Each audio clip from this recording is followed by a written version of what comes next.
जय महाराष्ट्र मित्रांनो राज्यातील अंत्योदय अन्न योजना व प्राधान्य कुटुंब शिधापत्रिका धारकांना शिधापत्रिकेवरती अन्नधान्याचे वितरण केलं जातं। मात्र हे अन्नधान्याचं वितरण केलं जात असताना बऱ्याच साऱ्या शिधापत्रिकांवरील लाभार्थ्यांचा मृत्यू झालेला आहे। त्यांची नावं कमी करण्यात आलेली नाहीत। त्या ठिकाणी लाभार्थ्यांचे स्थलांतरण झालेले आहे, परंतु ते रेशन कार्ड त्या ठिकाणी स्थलांतरण करण्यात आलेले नाही किंवा बऱ्याच ठिकाणी आपण जर पाहिलं तर लाभार्थ्यांची दुबार रेशन कार्ड देखील बनवण्यात आलेली आहेत। आणि अशाच परिस्थितीमध्ये केंद्र शासनाच्या सूचनेनुसार शिधापत्रिकेवरती असलेल्या सर्व लाभार्थ्यांची ओळख पटवणं बंधनकारक करण्यात आलेले आहे। याच्यासाठी ई-केवायसी करण्याची प्रक्रिया सुरू करण्यात आलेली आहे।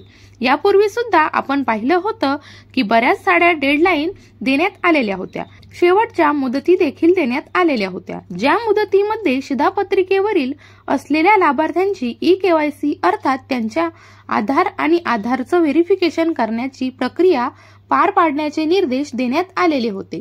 मोठ्या प्रमाणात लाभार्थ्यांचं त्याच्या अंतर्गत व्हेरिफिकेशन झालेलं आहे, मात्र अद्यापही बरेच सारे लाभार्थी हे व्हेरिफिकेशन करण्यापासून बाकी आहेत। अशा लाभार्थ्यांसाठी 28 फेब्रुवारी 2025 ही आता शेवटची मुदत देण्यात आलेली आहे।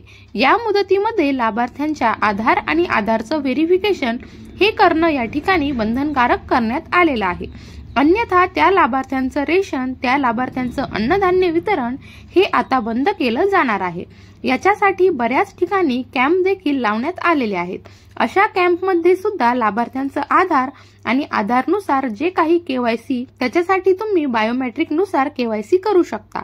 अशी केवायसी करण्यासाठी जी प्रक्रिया सुरू करण्यात आलेली आहे किंवा आपण आपल्या जे काही रेशन दुकानात आहे त्या रेशन दुकानामधून आपण राशन भरता त्या ठिकाणी सुद्धा ही बायोमेट्रिक केवायसी करण्याची प्रक्रिया उपलब्ध करून देण्यात आलेली आहे। आणि अशा दोन्ही ठिकाणी ज्या ठिकाणी तुम्हाला शक्य होईल त्या ठिकाणी आपली केवायसी करून घेण्याचं आवाहन आता पुरवठा विभागाच्या माध्यमातून करण्यात आलेलं आहे। अन्यथा 28 फेब्रुवारी नंतर या लाभार्थ्यांचं रेशन बंद केलं जाणार आहे।